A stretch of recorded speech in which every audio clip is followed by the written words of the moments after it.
शक्तिशाली होउछि बीजेडी पंचम विजय लक्ष्य अरुण गाँव में पहुंचुछि मुख्यमंत्री वार्ता। नयगढ़ में विजु जनता दल बृहत विजय लक्ष्य रही शह शह विरोधी कर्मी दल में सामिल होता बेले नयगढ़ विधायक डॉक्टर अरुण कुमार साहू पंचम विजय लक्ष्य रही। चलित निर्वाचन में विजु जनता दल किभली भल प्रदर्शन कर जोरदार प्रयास कर नयगढ़ निर्वाचन मंडल में रही 2,14,000 भोटर को आकृष्ट करने प्रयास कर Nayagarh block 29 panchayat Odagaon block 18 panchayat Odagaon NAC Nayagarh पौर परिषद को नहीं गठित नयगढ़ निर्वाचन मंडल प्रत्येक गाँव ठार आरंभ कर सहर पर्यंत प्रचार आरंभ होइछि।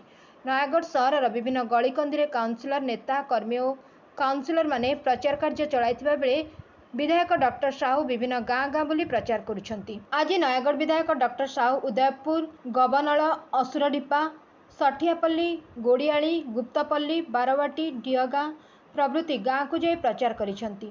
ओडिशार विकास में मुख्यमंत्री नवीन पट्टनायक परिकल्पना एवं चिंताधारा को लोकों सामने उपस्थापन करुछंती। प्रत्येक गाँव वरिष्ठ नागरिक युवक और महिला को एकाठी करी विकास और उन्नति पर विजु जनता दल को भोट देवा आह्वान देइचंती। डबल संख्या को विजयी करने मुख्यमंत्री वार्ता को उपस्थापन करिसेंती। विधायकों सह ब्लॉक किशोर चंद्र साहू एवं अनेक नेता और कर्मी सामिल रही। गुप्तपल्ली ग्राम ठारे प्रचार समय चंपतीपुर पंचायत 30 ऊर्ध्व युवक विजु जनता दल में सामिल होता जमापड़ी। Bureau report 51 news agency.